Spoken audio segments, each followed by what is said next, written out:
नमस्कार, आप देख रहे हैं Aakalan news TV. Aakalan news TV में आप सभी देशवासियों का हार्दिक स्वागत है। आज national scheduled tribes finance and government corporation आदिवासी महिला स्वयं सहायता समूह की एक बैठक कॉन्स्टिट्यूशन क्लब ऑफ इंडिया में बुलाई गई, जिसमें अन्य राज्यों से आए हुए आदिवासी समाज के लोगों को प्रधानमंत्री द्वारा पारित किए गए अन्य योजनाओं के बारे में बताया गया, जिससे आदिवासी समाज के लोग आत्मनिर्भर बन सके। तो आइए हमारे पत्रकार जोगिंदर डोगरा की एक खास रिपोर्ट देखते हैं। जनधन खाते में रुपए कार्ड भी जारी किया जाता है, जिसमें कार्ड धारक को 2 लाख रुपए तक की व्यक्तिगत दुर्घटना बीमा का भी लाभ मिलता है। नेक्स्ट, अन्यथा पासपोर्ट, ड्राइविंग लाइसेंस, मतदाता पहचान पत्र, नरेगा जॉब कार्ड, राष्ट्रीय जनसंख्या रजिस्टर द्वारा जारी पत्र के जरिए खाता खोला जा सकता है। यदि इन दस्तावेजों में से कोई भी दस्तावेज नहीं है तो भी ग्राहक एक घोषणा पत्र देकर खाता खुलवा सकते हैं, किंतु 6 माह के भीतर उपरोक्त दस्तावेजों में से कोई एक दस्तावेज बैंक में जमा करना। 18 से 50 वर्ष तक के व्यक्ति जुड़ सकते हैं। इसके लिए बैंक खाता की आवश्यकता होती है।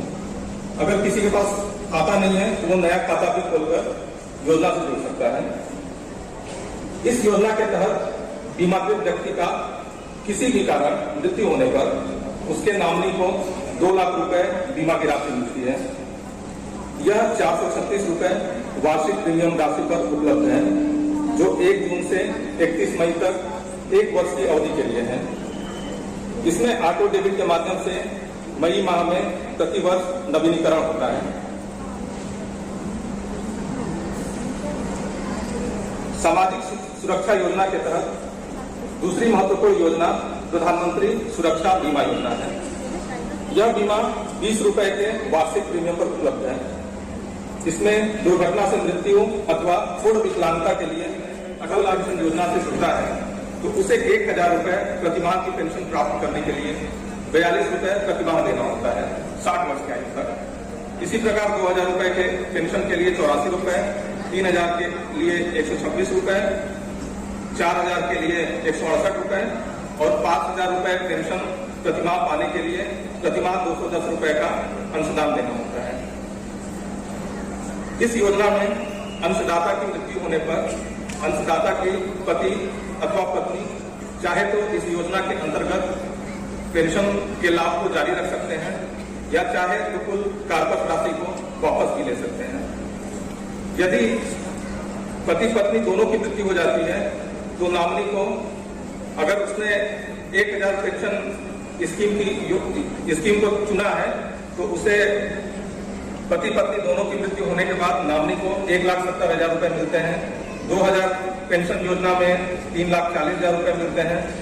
3000 के पेंशन योजना में 5,10,000 रुपए मिलते हैं। 4000 के पेंशन योजना में 6,80,000 मिलते हैं। इसी प्रकार 5000 के पेंशन योजना में 8,50,000 के कार्पस फंड की वापसी होती है। वित्तीय समावेशन के अंतर्गत डायरेक्ट बेनिफिट ट्रांसफर भारत सरकार द्वारा लोगों को सब्सिडी अथवा कोई राशि लोगों को सीधे उनके खाते में ट्रांसफर करने का प्रावधान है। इसका उद्देश्य लोगों को लाभ मिलने में होने वाली देरी एवं भ्रष्टाचार को रोकना है। यदि कोई भी सब्सिडी या लाभ लोगों को उनके बैंक खाते में सीधे मिलेगा तो इसमें किसी भी मध्यस्थ की भूमिका समाप्त हो जाएगी और भ्रष्टाचार में कमी आएगी। का महत्वपूर्ण उदाहरण है पीएम किसान योजना, जिसमें किसानों को सरकार द्वारा 6,000 रुपए प्रतिवर्ष सीधे उनके खाते में राशि दी जाती है। इसके अलावा गैस सिलेंडर पर मिलने वाली सब्सिडी सीधे उपभोक्ताओं के खाते में जाती है। अभी तक हमने वित्तीय समावेशन के अंतर्गत सरकार द्वारा प्रदान की जाने वाली जनधन खाता, सामाजिक सुरक्षा एवं डायरेक्ट बेनिफिट ट्रांसफर पर जाना। अब हम उन 2 महत्वपूर्ण ऋण योजनाओं के बारे में जानेंगे, जिसमें लोगों को अपने रोजगार की शुरुआत करने अथवा बढ़ाने या खेती में होने वाले खर्च को पूरा करने के लिए ऋण मिलता है। प्रधानमंत्री मुद्रा योजना के अंतर्गत कार्यकारी पूंजी और मियादी ऋण की सुविधा मिलती है। कार्यकारी पूंजी यानी दिन प्रतिदिन के खर्चे लेन देन के लिए आवश्यक राशि एवं मियादी खर्च ऋण मतलब कोई मशीन या फर्नीचर के लिए मिलने वाला ऋण। यह ऋण कोई भी नया व्यवसाय शुरू करने, कोई व्यवसाय पहले से चल रहा है उसे बढ़ाने के लिए आवश्यक राशि जरूरत के हिसाब से मिल सकता है। प्रधानमंत्री मुद्रा योजना कृषि क्षेत्र से संबंधित गतिविधियों के लिए भी उपलब्ध होता है। इसमें सबसे महत्वपूर्ण लाभ यह है कि 10 लाख रुपए तक के ऋण के लिए किसी भी सिक्योरिटी की बैंक में जमा करने की आवश्यकता नहीं होती है।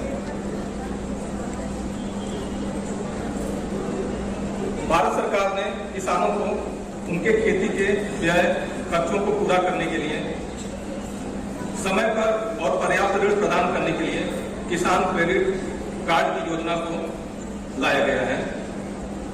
खेती के खर्चों में कुछ आकस्मिक खर्च हो सकते हैं या फिर खेती से संबंधित कोई मशीनरी खरीदने का खर्च। किसान क्रेडिट कार्ड एक तरह का परिक्रामी नगद ऋण खाता होता है, यानी जब पैसे की आवश्यकता हो तो पैसा निकालें, जब फसल बेचकर आय आए तो फिर खाते में जमा कर दें और यह प्रक्रिया चलती रहती है। किसान क्रेडिट कार्ड में प्रति वर्ष ऋण सीमा में 10% की वृद्धि होती है और समय पर ऋण अदायगी करने पर 3% ब्याज की सहायता भी सरकार द्वारा प्रदान की जाती है। ऋण की मात्रा फसल पैटर्न, जोत अथवा खेत के आकार एवं वित्त की मात्रा स्केल ऑफ फाइनेंस पर निर्भर करता है। इसी के साथ मैं वित्तीय समावेशन के इस प्रस्तुतिकरण को विराम देता हूँ।